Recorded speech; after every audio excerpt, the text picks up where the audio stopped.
मोकामा और गोपालगंज उपचुनाव का परिणाम आ चुका है और दोनों जगह से सिटिंग जो विधायक थे उन्हीं के परिवार की जीत हुई है। अनंत सिंह की पत्नी नीलम देवी मोकामा से जहां जीतने में सफलता हासिल की, वहीं गोपालगंज से सुभाष सिंह की पत्नी कुसुम देवी जीत हासिल की हैं। सर्वप्रथम खबर फॉर यू टीम की तरफ से दोनों प्रत्याशियों को जीत की बहुत बहुत बधाई। मोकामा चुनाव और गोपालगंज का जो उपचुनाव है, इन दोनों जगह के उपचुनाव में अभी जो रिजल्ट आए हैं, जो परिणाम आए हैं, इसके परिप्रेक्ष्य में आपकी क्या राय है? दोनों उपचुनाव के रिजल्ट मोटा मोटा क्लियर हो चुके हैं और दोनों जीते हुए कैंडिडेट मोकामा से श्रीमती नीलम देवी और गोपालगंज से श्रीमती कुसुम देवी को ढेर सारी शुभकामनाएं और बधाई। तो सामान्यतः यही देखा जाता है कि वो उसी पार्टी को जाता है सीट जिस पार्टी का पहले से उस पर दबदबा होता है, पहले से जिसके पाले में वो सीट होती है। और इसी परंपरा को बरकरार रखते हुए मोकामा और गोपालगंज के दोनों सीटों पे एक जगह राजद को और एक जगह बीजेपी को जीत मिली है।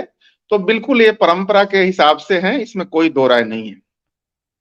लेकिन जब चुनाव हुआ है तो कुछ उसका परिणाम भी होना चाहिए और वो परिणाम एक संकेत बता रहा है, क्योंकि ये जो चुनाव हो रहा था, उपचुनाव, इस पे देश दुनिया की नजरें टिकी हुई थी।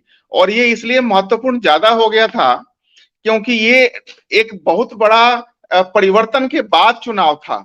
चुनाव जो एनडीए के नेतृत्व में पहले लड़ा गया था, उसमें से बहुत बड़े घटक नीतीश जी निकल के महागठबंधन में आ गए, उसके बाद ये चुनाव था।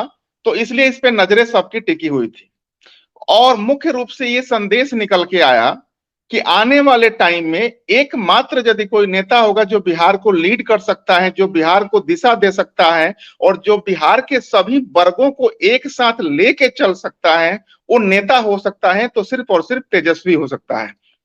तेजस्वी बहुत ही उभरते हुए नेता हैं बिहार के और उनको अंदर एक सूझबूझ है कि कैसे सभी लोगों को जोड़ के हम लेके चलें। जो लोगों के अंदर भ्रम था कि ये लालू प्रसाद के बेटे हैं और वो जंगल राज से जोड़ के देखते थे कि इनके पिताजी जंगल राज बिहार में लाए थे, तो ये भी उसी दिशा में चलेंगे।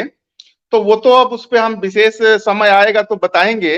लेकिन पीछे दो तीन जो चुनाव हुए, चाहे बोचां के हुए या विधान परिषद के हुए या अभी उपचुनाव हुए, इनके रिजल्ट से ये कहीं ना कहीं संदेश जा रहा है कि जो लालू प्रसाद जी की छवि थी, उस छवि को जो बनी हुई थी तेजस्वी में, उसको लोग भूलकर धीरे धीरे तेजस्वी में बिहार का विकास देख रहे हैं। उसका रीजन यह है, मैं गोपालगंज की बात करूं तो गोपालगंज के चुनाव में, इसके पहले वाले चुनाव में महागठबंधन तीसरे नंबर की पार्टी थी। 2 नंबर पे इनके मामाश्री थे और 1 नंबर पे भाजपा की जीत हुई थी। भाजपा की परंपरागत सीट है।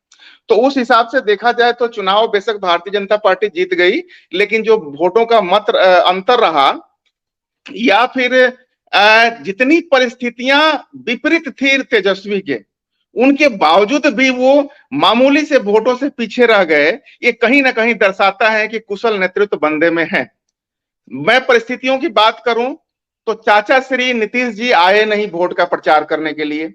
मामा श्री जो बहुत बड़ा फैक्टर है और पिछले चुनाव में सेकंड नंबर के कैंडिडेट थे, वो अलग चुनाव लड़ रहे थे, ज्यादा वोट उनके साथ था।